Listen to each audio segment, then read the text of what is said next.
Godavari global university Rajahmundry engineering, agriculture, pharmacy, health sciences degree కోర్సులకు అడ్మిషన్లు జరుగుతున్నవి. America అధ్యక్షుడు డొనాల్డ్ ట్రంప్ తనకు నచ్చని దేశాలపైన ఎడాపెడా సుంకాల మోత మోగిస్తున్నారు. అప్పటికే మిత్రులంటూనే మళ్ళీ సుంకాల మోతతో శత్రుత్వాన్ని కొని తెచ్చుకుంటున్నారు. అసలు ఈ సుంకాలు వేయడం అనేది హేతుబద్ధమా కాదా? అమెరికా చట్టాలు ఏం చెప్తున్నాయి? ముఖ్యంగా అక్కడ న్యాయ సమీక్షకు నిలబడేటువంటి నిర్ణయమే అవుతుందా? ఈ అంశాన్ని విశ్లేషించేటువంటి ప్రయత్నం చేద్దాం. మనతో పాటు ఏపీ బీజేపీ అధికార ప్రతినిధి పెద్దిరెడ్డి రవికిరణ్ గారు ఉన్నారు. రవికిరణ్ గారు నమస్తే. నమస్కారం సార్. కేశవ్ గారు, మీకు సుమన్ టీవీ వీక్షకులందరికీ నమస్కారం. రవికిరణ్ గారు, అమెరికాలో ఉన్నారు మీరు, అక్కడ పరిస్థితులు అన్నీ మీకు తెలుసు. అలానే ఇప్పుడు కూడా ఆ కంపెనీలతో లావాదేవీలు, వ్యవహారాలు ఉంటాయి. కానీ ఇప్పుడు భారతదేశం నుంచి ఏది ఎక్స్పోర్ట్ చేయాలన్నా కానీ మోత మోగిపోతుంది అని చెప్పి అనేది చాలా క్లియర్గా కనిపిస్తుంది. ఏంటి అసలు ఈ సుంకాల యుద్ధం ఏంటి? ఇదొక అద్భుతమైనటువంటి బ్రహ్మాస్త్రంగా డొనాల్డ్ ట్రంప్ చెప్తున్నారు. ఏ దేశాన్ని చూసినా కోపం వస్తే ఈరోజు వడ్డించండి వాడికి ఒకటి అన్నట్టుగా 10, 15, 20, 25, 50 దాటిపోయి ఉన్నాయి. 110, 130% కూడా వెళ్ళిపోయినాయి. సో ఏంటి ఈ సుంకాల మీద చర్యలు తీసుకోవడానికి కానీ లేదా సుంకాలు వేసేటువంటి రైట్ కానీ అమెరికా అధ్యక్షుడికి సంక్రమించినటువంటి సర్వాధికారమా? ఏం జరుగుతుంది అక్కడ? చట్టాలు ఏం చెప్తున్నాయి? సార్ కేశవ్ గారు, ఇప్పుడు వరకు అమెరికా కావచ్చు, పాశ్చాత్య దేశాలు ప్రపంచ దేశాలకు ఇచ్చిన పాఠాలు ఏంటి? స్వేచ్ఛాయుత వాణిజ్యం ఉండాలి ప్రపంచవ్యాప్తంగా. Free trade agreements, free trade, ఎక్కడికన్నా ఎవరన్నా ఎలా అన్నా అమ్ముకోవాలి, ఎటువంటి సుంకాలు ఉండకూడదు, స్వేచ్ఛాయుతంగా జరగాలి అని చెప్పి ఇప్పుడు వరకు అనేక దశాబ్దాలుగా పాఠాలు చెప్పుకుంటూ వచ్చారు అమెరికా ప్రత్యక్షంగా. ఈరోజు రివర్స్ పాఠాలు చెప్తున్నారు. మాకు నచ్చినట్టు మేము సుంకాలు వేస్తాం, బెదిరిస్తాం, మేము 10 నుంచి మొదలు పెడితే 100 పైగా నా ఇష్టం వచ్చినట్టు సుంకాలు వేస్తాను, ఈ రకంగా. అంటే వాళ్ళు చెప్పినటువంటి పాఠాలకు రివర్స్ పాఠాలు చెప్తాం. ఇది చాలా విడ్డూరంగా ఉంది, అసహ్యంగా కూడా ఉంది. అది మనం చెప్పడం కాదు, ప్రపంచ దేశాలు, అతి ముఖ్యంగా అమెరికాకి ఇన్ని సంవత్సరాలుగా మిత్రపక్ష దేశాలుగా ఉన్నటువంటి ఐరోపా దేశాలు, వాళ్ళ నాటోలో భాగమైనటువంటి ఐరోపా దేశాలు, అమెరికా ఏదంటే అది తానా అంటే తందానా అనే ఐరోపా దేశాలు కావచ్చు, జపాన్ కావచ్చు, వాళ్ళు కూడా ఈరోజు అమెరికా చేస్తున్నది ఒక గోండాయిజం లాగా ఒక జులుం చేస్తున్నారు, బెదిరించి చేస్తున్నారు. ఇది ట్రేడ్ అగ్రిమెంట్ లో సమంజసం కాదు.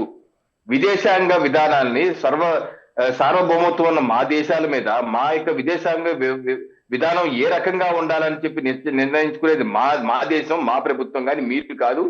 ఏ రకంగా ఈ రకమైన చేస్తారని ఆస్ట్రేలియా నుంచి వారికి దశాబ్దాలుగా స్నేహితులు ఉన్నటువంటి దేశాలు కూడా వ్యతిరేకిస్తున్నాయి. అయితే తనకి దశాబ్దాలుగా శత్రుత్వం ఉన్న దేశాలు ఉన్నాయి, చైనా లాంటి దేశాలు. చైనా లాంటి దేశాలతో టారిఫ్లు విధించడానికి 1 అడుగు ముందు 2 అడుగు వెనక్కి వేస్తాయి. ఇందాక 1 గంట క్రితం కూడా ఒక కొత్త డిగ్రీ ఆర్డర్ ఇచ్చారు ట్రంప్ గారు. ఏది 90 రోజుల గడువు విధించారు ఆయన. చైనాకి మీద ఇప్పుడు 30% ఉంది, దానికి అదనంగా 20-25%, దానికి 90 రోజులు గడువు ఇచ్చారు. ఆ గడువు పూర్తి అయిపోయింది. మరో 90 రోజులు గడువు ఇస్తా అని చెప్పి పొడిగించారు. కానీ వెంటనే గడువు విధించట్లేదు. చైనాతో 20% నుంచి 150% వరకు విధిస్తా అని చెప్పి బెదగొట్టే ప్రయత్నం చేశారు. చైనా రివర్స్ గా వారి దేశం నుంచి తీసుకువెళ్ళేటువంటి ఖనిజాలు వీటి మీద బ్యాన్ పెట్టింది. దాంతో దిగొచ్చారని ఆయన ట్రంప్ గారు వెనక్కి దిగొచ్చి 30%, 20% ఇప్పుడు ఏదో మాట్లాడతారు. అంటే ఏంటి? ఎవరైతే నిన్ను బెదిరిస్తున్నారో నీ యొక్క ఇండియా పైన మాత్రం ఏకపక్షంగా వేస్తున్నారు. ఇప్పటి వరకు ఏమో ట్రంప్, మోడీ చాలా మంచి మిత్రులు, ఈయన రావాలని ఆయన కోరుకున్నారు, ఆయన రావాలని ఈయన కోరుకున్నారు అని. కానీ ఇండియాని ఇప్పుడు దూరం పెట్టి పాకిస్తాన్తో ఫ్రెండ్షిప్ చేస్తున్నారు. క్లియర్గా కనిపిస్తున్నాయి ఆ సంకేతాలన్నీ. 1-2 సార్లు ఆసిమ్ మునీర్ వెళ్ళి మరి సగం ప్రపంచాన్ని నాశనం చేసేస్తామని చెప్తున్నాడు. ఏంటి ఈ వైద్యం? ఇండియాకి వచ్చే ముందు ఇందాక మీరు అడిగినటువంటి ఒక పాయింట్, లీగల్ గా ఈ యొక్క టారిఫ్ విధులు ఎంతవరకు కరెక్ట్ ఆ దేశంలో అంటే, ఇప్పుడు అమెరికా ప్రజాస్వామ్యంలో అతి ప్రాచీన దేశం, ఓల్డెస్ట్ డెమోక్రసీ అని చెప్పుకుంటారు. సరే, మనది శతాబ్దాలుగా మనది ప్రజాస్వామ్య దేశం, ప్రజాస్వామ్యయుతంగా మనం వెళ్ళే అది వేరే విషయం. అయితే ఒక కాన్స్టిట్యూషన్ నిర్మాణం చేసుకుని ఒక ప్రజాస్వామ్యయుతంగా వెళ్తున్నాం అని చెప్పి అమెరికా అంటుంది. అమెరికా చట్టబద్ధంగానే అక్కడ ప్రజాస్వామ్య ప్రజలతో ఎన్నికలు జరుగుతాడు, ప్రతి 4 ఏళ్ళకి వస్తారు. అంటే ఒక రాజ్యాంగం ఉంది ఆ దేశానికి. ఇది కమ్యూనిస్ట్ దేశం లాగా, నియంత్ర దేశంలాగా కాదు, చైనా లాగా లేదా రష్యా లాగా కాదు. వాళ్ళు ఇష్టం వచ్చినట్టు కిమ్ లాగా వాళ్ళు ఇష్టం చేసుకుంటే కుదరదు. దేనికన్నా ఒక చట్టం ఉండాలి, ఒక రాజ్యాంగం ఉంటుంది. మనకు పార్లమెంట్ ఏ రకంగా ఉందో అక్కడ కాంగ్రెస్ ఉంది. ఆ కాంగ్రెస్ లో చట్టాలు చేయాలి, ఆ చట్టం అనుగుణంగానే పరిపాలన చేయాలి. ఎవరన్నా సరే కాదనుకుంటే కొత్త చట్టాలు చేయాలి. అయితే ఇప్పుడు ఈయన తీసుకొస్తున్నటువంటి టారిఫ్ సుంకాలకి ముఖ్యమైన చట్టం ఏది ప్రయోగిస్తారంటే ఆయన international European international emergency economic powers act 1977 అండి, IEEPA అంటారు. ఇది 1626 లో ఇంట్రడ్యూస్ చేశారు. దాని తర్వాత కొన్ని రూపాంతరం మార్పు చేశారు. దాన్ని 1977 లో తుదిగా అమెండ్మెంట్ చేశారు. అదిను అలాగే నేషనల్ ఎమర్జెన్సీ యాక్ట్ అని ఉంది, NEA 1976 అని ఉంది. దాన్ని ఈ రెండు ప్రధానంగా ఉపయోగించుకుంటూ నాకు అపరిమిత పవర్స్ ఉన్నాయి, నేను ఏదైతే ఆలోచిస్తానో ఆ టారిఫ్స్ నేను వేసేయచ్చు అన్నది ఉటంకిస్తూ ఆ చట్టాన్ని IEEPA చట్టాన్ని ప్రయోగిస్తున్నారు. దీనిపైన ఆ దేశంలో ఉన్నటువంటి వివిధ ఇంపోర్ట్ చేసుకునేటువంటి సంస్థలు ఏదైతే మన భారతదేశం కాదు వివిధ దేశాల నుంచి ఇంపోర్ట్ చేసుకుంటాయి కదా కంపెనీస్, ఆ కంపెనీస్ కోర్టుకు వెళ్ళాయి. ఇప్పుడు ఏ రకంగా మన దేశంలో సమస్య వచ్చినా కానీ కోర్టుకు వెళ్తాం కదా, అలా కోర్టుకు వెళ్ళాయి. కోర్టుకు వెళ్తే United states court of international trade ఇదన్నమాట కోర్టు ఇచ్చినటువంటి జడ్జిమెంట్. ఎప్పుడు మే 28, 2025 ఇచ్చిన జడ్జిమెంట్. ఎవరెవరు వెళ్ళారు కోర్టుకి? చాలా కంపెనీలు ఉన్నాయి ఇక్కడ. VOS selections INC, plastic services product LLC, micro kids LLC, ఫిషుసా ఇన్సూరెన్స్, ఇలా ఉంది. వీళ్ళే కాదు, కంపెనీలే కాదు, కొన్ని రాష్ట్రాలు కూడా, the state of Oregon, the state of Arizona, the state of Colorado, the state of Karnataka, the state of బిల్బారే, ద స్టేట్ ఆఫ్ ఇల్లాయి, the state of Miami, the state of Minnesota, the state of Nevada, the state of New Mexico, the state of New York, the state of Vermont, ఇలాగా dozen పైగా రాష్ట్రాలు, dozen పైగా కంపెనీలు కోర్టుకు వెళ్ళాయి. ఈ రకంగా IEEPA చట్టం ప్రయోగించేస్తారు. దీనికి చట్ట విరుద్ధంగా ఈయన ఉపయోగిస్తారని చెప్పి వాదన వినిపిస్తే అక్కడ justice Gary, justice Timothy, justice Jain వీరు త్రిసభ్య ధర్మాసనం ఇచ్చినటువంటి తీర్పు అండి ఇది. మే 28, 2025లో వారు చాలా కంక్లూజన్లు ఇక్కడ రాసింది ఏంటంటే, the court holds for the foregoing reasons that IEEPA does not authorize any of the worldwide retaliatory tariff orders. Okay. ఏదైతే ఈ IEEPA చేస్తా అన్నారో it doesn't hold good. Court దీన్ని తిరస్కరిస్తుంది. The worldwide retaliatory orders exceed any authority granted to president by IEEPA to regulate import by means of tariff.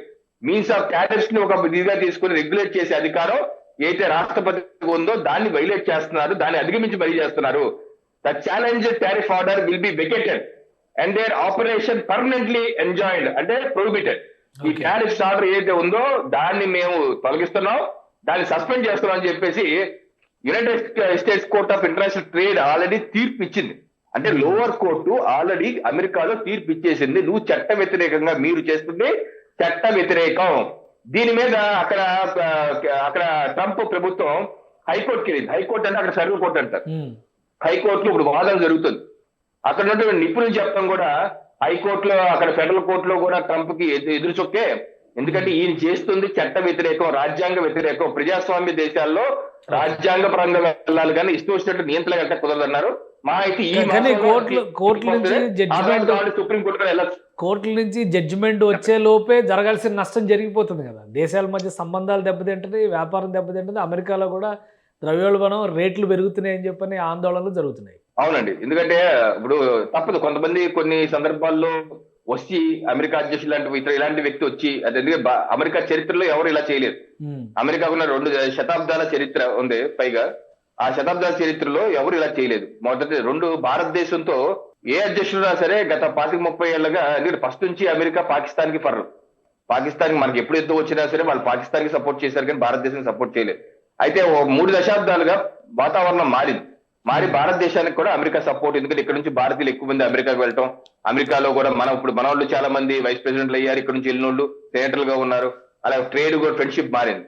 So ఇన్ని Trump వచ్చాక బాగుంటుంది అన్నారు. ఈ రకంగా భారతదేశం మీద టారిఫ్స్ 20% విధించారు. రేపు 27వ తారీఖు నుంచి మొత్తం 50% అంటున్నారు.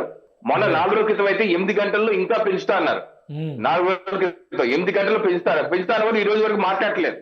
ఎందుకు మాట్లాడలేదు? ఎన్ని సమస్యలు, ఎందుకంటే ఏం సమస్యలు అంటే, ఒకటి ఆ దేశంలో ఉన్నటువంటి ప్రింట్ అండ్ ఎలక్ట్రానిక్ మీడియా కావచ్చు, మాజీ సెనేటర్లు కావచ్చు, లేకపోతే ప్రస్తుత సెనేటర్లు కావచ్చు, లేకపోతే మాజీ పెంటగాన్ ఆఫీషియల్ కావచ్చు, వాళ్ళు స్పష్టంగా చెప్తుంది ఏంటంటే అమెరికా చేస్తుంది తప్పు, ట్రంప్ చేస్తుంది తప్పు. ఇది దీనివల్ల భారతదేశాన్ని శాశ్వతంగా అమెరికా దూరం చేసుకుంటుంది. దీనివల్ల అనేక నష్టాలు, అమెరికాకు కూడా నష్టం. ఏ రకంగా అంటే అక్కడ ద్రవ్యోల్బణం ఆల్రెడీ పెరిగిపోతుంది. మొన్న సార్ 4 రోజుల క్రితం కాంగ్రెస్ అంటే పార్లమెంట్, కాంగ్రెస్ ఉమెన్ అడిగారు ప్రభుత్వాన్ని, మీరు ట్యాక్స్ విధిస్తున్నారు కదా, టారిఫ్ పెంచుతున్నారు కదా, ఈ టారిఫ్ భారం ఎవరి మీద పడుతుంది చెప్పండి అంటే అప్పుడు అధికార పార్టీ ఏదో నీళ్ళు పోయారు. నీళ్ళు పోతే ఈవిడ మళ్ళీ రిటైర్, మళ్ళీ మీకు అర్థం కాదు, మళ్ళీ చెప్తాను, ఈ భారం మీరు భరిస్తున్నారా, ప్రజల మీద తోస్తున్నారా అని చెప్పింది. దానికి కూడా సమాధానం చెప్పలేకపోయారు. అప్పుడు స్పష్టంగా కాంగ్రెస్ మీద చెప్పింది, మీరు చేస్తుంది ప్రజల మీద భారం పడుతుంది. ప్రజలకి ఇప్పుడు ఈ రోజు రేట్లన్నీ 50% వరకు $10 ఉన్నది $15 అయిపోతుంది. అలాగే రేపు నెలాఖరికి వచ్చేసరికి అది $20-30 అయిపోతుంది. ద్రవ్య విలువలు పెరిగిపోతుంది. డిసిషన్లోకి వెళ్ళిపోయే అవకాశం మనకన్నా ఇబ్బంది వాళ్ళకి. ఎందుకంటే మనకి ఇంపోర్ట్స్ అంటే మొత్తం $70 మిలియన్ ఎంత ఉంది. దానిలో ఎక్కువ అదనంగా అన్నిటి మీద సుంకాలు లేవండి. ఇప్పుడు మెడిసిన్ మీద లేదు, అలాగే వాళ్ళకి కావాల్సిన వాటి మీద ఎలక్ట్రానిక్ ఐటమ్స్ ఉన్నాయి. మనకి ఇక్కడ నుంచి అమెరికాకి వెళ్ళే దాని మీద 20% 50% లేదు. పెడతాం దేని మీద? అగ్రికల్చర్ ప్రొడక్ట్స్ మీద, లెదర్ మీద, ఇటువంటి వాటి మీద. వాళ్ళకి మెడిసిన్ వాటి మీద లేదు మళ్ళీ. సో మన మీద భారం తక్కువే, మన మీద మహా అయితే చాలా తక్కువ, మనకి జీడిపికి చాలా తక్కువ. కానీ ప్రపంచం ఈ రోజు భారతదేశం అన్ని దేశాలతో రింగప్ అవుతుంది.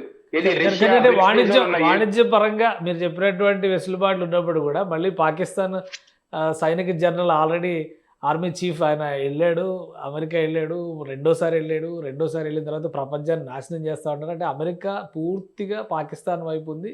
వాణిజ్యం విషయంలో కూడా భారతదేశాన్ని దూరం పెడుతుందనే సంకేతాలు అయితే వస్తున్నాయి కదా. Narendra Modi Donald Trump friendship ఏమైనట్టు? అవును, ఇదే విషయాన్ని అక్కడ నిన్న అనుకుంటా వాళ్ళ మాజీ పెంటగన్ ఆఫీసర్ స్టేట్మెంట్ ఇచ్చారు. మునీర్ అన్నవాడు ఒసామా బిన్ లాడెన్ లాంటి సూట్ లో మిలిటరీ సూట్ లో ఉన్న ఒసామా బిన్ లాడెన్, అటువంటి వ్యక్తిని మీరు అమెరికాకి పిలవటం ఏంటి? పిలిచి ఇక్కడ నుంచి సగం ప్రపంచాన్ని నాశనం చేస్తారంటే మీరు సమర్థించడం ఏంటి? ఏం చేస్తుంది ఈ గవర్నమెంట్ అని చెప్పేసి అక్కడ కూడా నిలదీస్తున్నారు.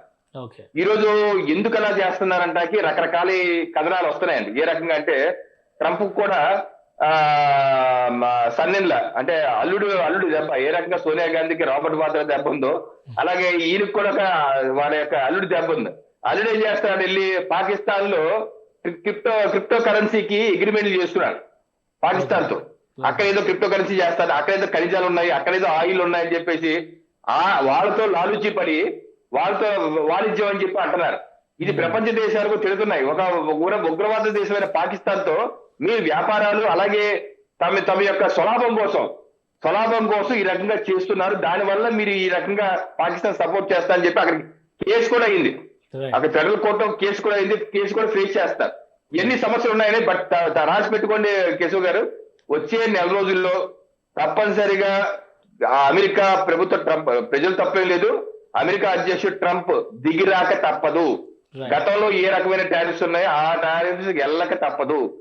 ఇప్పుడు జరుగుతుంది మారిన భారతదేశం, ఎటువంటి ఒత్తిడికి వంగే ప్రసక్తి లేదు. భారతదేశ రైతులు, భారతదేశంలో ఉన్నటువంటి ఈ పాల ఉత్పత్తులు కాపాడటమే ప్రధానమంత్రి నరేంద్ర మోడీ గారి జయం. సో అలాగే ప్రపంచ దేశాల్లో కూడా ఒక గ్రూప్ గా ఏర్పడి 60 దేశాలు పైగా భారతదేశానికి మద్దతుగా ఉన్నాయి. అందరూ ఒక పక్క అయితే అమెరికా ఒక పక్కపై అయింది. ఈ పరిస్థితి వాళ్ళు మింగుడు పట్టలేదు. నెల రోజుల్లో ఈ నెలాఖరు లోపు వాళ్ళు దిగొచ్చి మొత్తం సెట్ చేసుకునే పరిస్థితి రాక తప్పదండి కేశవ్ గారు. రైట్. థ్యాంక్ యూ రవికిరణ్ గారు విశ్లేషణ అందించినందుకు. ఇది అమెరికా చేస్తున్నటువంటి సుంకాల యుద్ధం పైన అక్కడ న్యాయ వ్యవస్థే తీవ్ర నిరసన వ్యక్తం చేస్తున్న పరిస్థితి ఉంది. ఇప్పుడు హైకోర్టులో జరుగుతున్నటువంటి సమీక్షల తర్వాత ఈ సుంకాల పరిస్థితిని ఖచ్చితంగా వెనక్కి తీసుకోక తప్పని వాతావరణం అమెరికా అధ్యక్షుడికి ఏర్పడుతుందని చెప్పి రవికిరణ్ గారు విశ్లేషిస్తున్నారు. ఇది special discussion. Keep watching. Suman టీవీలో మీ పర్సనల్ అండ్ బిజినెస్ ప్రమోషన్స్ కోసం కింది నెంబర్కి కాంటాక్ట్ చేయండి.